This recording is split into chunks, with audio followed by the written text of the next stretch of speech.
उमा और रमा दोनों बहनें कहने को तो रिश्ते में चचेरी बहनें थी, पर प्यार ऐसा था कि बिल्कुल सगी बहनों जैसा। शादी के बाद दोनों का रिश्ता देवरानी जेठानी का बन गया, फिर भी उनके रिश्ते में कोई फर्क नहीं आया। इसी बात के लिए उनकी सास शोभा बहुत खुश होती थी। तुम दोनों बहनों में इतना प्यार है कि सब तुम्हारी बहुत तारीफ करते हैं। उमा रमा तुम्हारी देवरानी है, फिर भी तुम दोनों ने इस रिश्ते को भी कितने प्यार से संजो कर रखा हुआ है। ये देखकर मुझे बहुत खुशी होती है। थैंक यू माँ जी, बस आप हमें अपना आशीर्वाद दो कि हमारा प्यार ऐसे ही बना रहे। माँ जी, मैंने तो सच में पिछले जन्म में बहुत अच्छे कर्म किए हैं जो मुझे उमा दीदी जैसी बहन या फिर ये कहूँ कि जेठानी मिली है। वैसे तुम दोनों गर्मियों की छुट्टियों में अपने मायके कब जा रही हो? माँ जी, वंश, चारू, रिया और कार्तिक ट्यूशन से आ जाए, उसके बाद ही हम निकल जाएंगे। चलो खूब मजे करना गर्मियों की छुट्टियों में। शाम को उमा और रमा बच्चों के साथ गर्मियों की छुट्टियों में कुछ दिन रहने के लिए मायके चली जाती हैं। एक शाम वो बाजार घूमने निकली। नानी जी, मुझे मैंगो शेक पीना है। नानी जी, मुझे तो चॉकलेट शेक पीना है। एक काम करो उमा, बच्चों को यहाँ से मैंगो शेक पिला दो। ठीक है मम्मी, इन चारों के लिए बनवा लेती हूँ।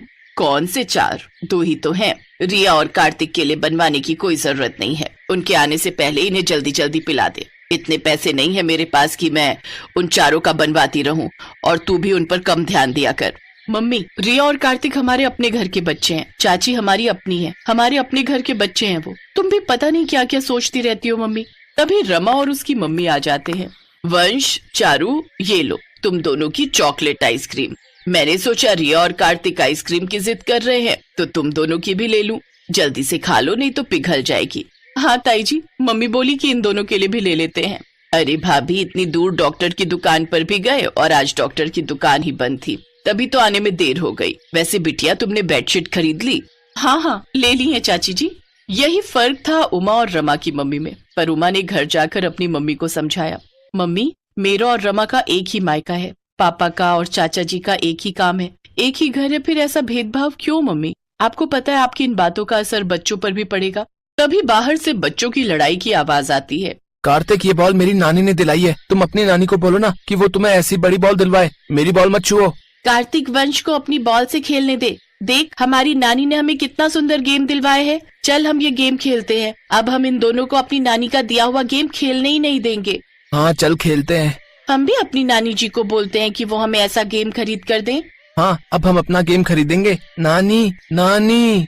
देखा मम्मी, बच्चों में भी वही भेदभाव आ गया जो आप करते हो। वो भी अपनी नानी मेरी नानी कर रहे हैं। मम्मी, रमा और मैं दोनों बहनें एक दूसरे को बहुत प्यार करते हैं। मैं नहीं चाहती कि हमारे बच्चों में भेदभाव हो। उमा की बात शायद उसकी मम्मी की समझ में आ गई थी, इसलिए जब उमा और रमा वापस ससुराल आई तो उमा और रमा दोनों बहनों ने अपने बच्चों में चेंज देखा। पता है दादी जी, हमारे दो नाना नानी है, कार्तिक और रिया की नानी भी हमारी नानी है।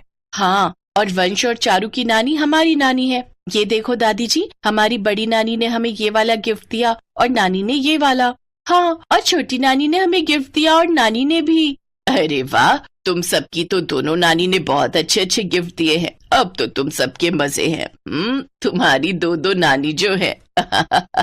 बच्चों की मीठी मीठी प्यार भरी मासूम बातें सुनकर उमा और रमा दोनों की आंखें खुशी के आंसुओं से भर आती हैं और दोनों देवरानी जेठानी यानी दोनों बहनें एक दूसरे के गले लग जाती हैं।